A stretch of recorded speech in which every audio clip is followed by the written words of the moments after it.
to our guest on the VIP line from Washington, D.C., Congressman from the 1st Congressional District of Florida, the Honorable Jeff Miller. Good morning, Congressman Miller. Hey, good morning. How you doing? All right.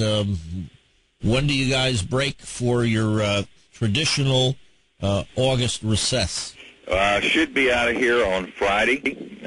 Don't see anything that would keep the Democratic majority up here. They've already cut us loose an extra week campaign time, and they are running home as fast as they can to try to shore up their flanks. It'll be interesting to see if... are they going to have daily town hall meetings all over their district? It'll be interesting to see if they're out and visible during the recess. They were not last year, and it'll be interesting to see if they do it. Real quick... How do you campaign when you're hiding in a hole? TV commercials, and Alan Boyd next door has spent an enormous amount of money just in his primary because he has tried to play both sides of the line the whole time he's been in Congress, and I think he's finding out now that the chickens have come home to roost, and he may very well get beat by a primary opponent. And who is very liberal. Oh, he's very left, very left, and that's the thing. I mean, Alan voted for cap and trade. He voted for all the funding increases. He voted for the health care bill. He was a good little dancy boy. He voted for everything in an attempt to block the primary opponent, from beating him, and of course, it has just laid him open for a general election defeat. Right now, Michelle Bachmann has gotten a lot of PR or press coverage about the Tea Party Caucus. Are you considering joining that, or have you already joined that group? No, I haven't. And, I got a little bit of a problem with Washington trying to co-opt a grassroots effort by the Tea Party folks. And, Michelle Bachmann does not need to be the spokesman for the Tea Party. And I think she got 35 members or so in the first day to join. I don't think I need to be a member of the Tea Party Caucus for people to know my credentials. But again, I mean, I just always worry when Washington tries to take over and tries to make something better. Okay, well, that's we answered that question. Now, where's the oil? That's what we keep wondering down here. We're getting mixed signals, Congressman. One day we hear that this is the worst disaster ever in the history of mankind. And then the next day we read in the paper, there's the bureaucrats announce, well, we're laying off half of the boats because there's no oil out there in the Gulf for them to pick up. And wait a minute, everybody's scratching their head saying, well, how can it be both? Well, obviously, it is the worst in the amount of oil that was released into the Gulf of Mexico.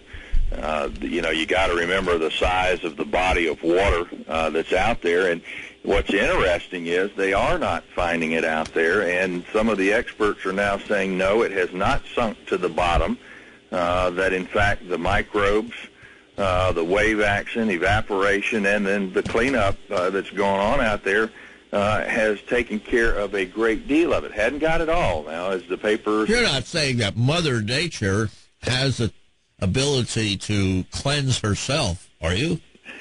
The way that God made this world obviously put an ability for Mother Nature, if you will, to cleanse itself, and absolutely yes. And we have seen that in previous things, and I talked about that with World War II when they sank the Germans sank all these tanker ships in the Gulf of Mexico and off the Atlantic coast, and there was never, some catastrophic event that happened to the environment during World War II. Well, again, I mean, we are going to have tar balls. I mean, they're going to be interspersed with seagrasses. We're going to get them washing up on the shore because it's all over. In fact, we just had a report in this morning's news that there were some found in Choctaw Bay yesterday. And, there's no telling how long those things have been hanging around either. Right. That's something that, unfortunately, beachgoers and local residents are going to have to contend with for who knows how long, unfortunately, because there's a lot of it out there. But the good news, in quotes, if you will, is the fact that it appears, and of course the scientists, both private and public, are out there trying to figure out if, in fact, it was nature taking its course, the microbes eating it up, the dispersant corrects it, if it did its job, did it disperse it enough to allow the microbes to go in there and eat this stuff and dispose of it. Well, at least things are getting better. It's just a question of, how much is still out there, and people are wondering, because if you look at the maps, it looks like there's still quite a bit. But we're worried about the pressure is off, the well is capped, thank goodness, and it seems like everybody just put their feet up. Well, the well's capped, and the problem is solved.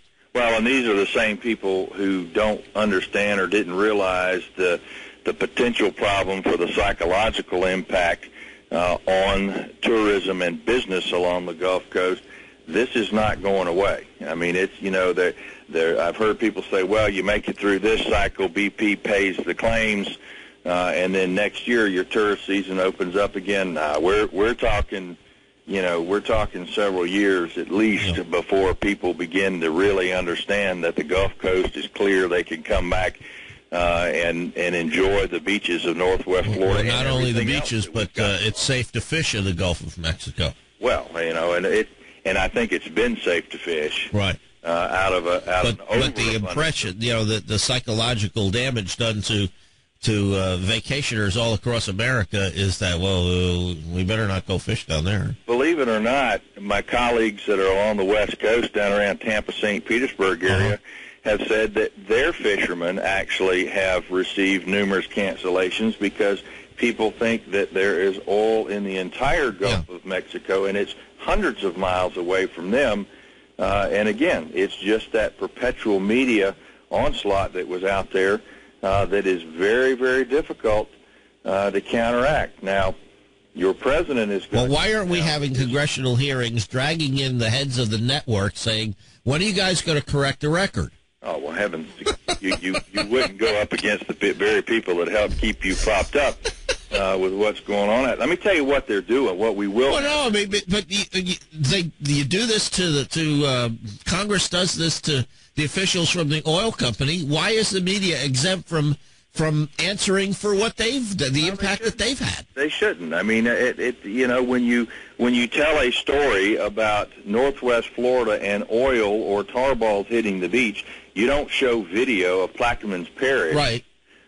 And describe that as what's going on Pensacola Beach, or you don't lower your camera down to a point where a tar ball the size of a dinner plate looks like something that could swallow up New York City. I mean, and that's exactly what they've been doing. Well, I'm going to tell you, we've got a piece of legislation. I think it's on the floor Friday. It's their response legislatively to what has gone on with the oil spill, and it's to there's discussion as to whether or not it's going to be a limited number or they're going to lift the cap totally on economic damages retroactively. And I don't know how that stands constitutional as a test, but on oil spill, they're going to change the blowout preventer rules. They're going to do all kinds of things that don't do a single thing to help the Gulf Coast recover. We've got legislation, Gulf Opportunity Zone legislation out there that helps people stay in business, be able to write some of their losses off quicker, be able to depreciate some of their new purchases that they're going to need to make quicker. But they're not wanting to focus on anything like that. They want to go after the things that, quote, punish the oil companies out there and BP, which, there's time for all of that. But we need to focus on the people, too.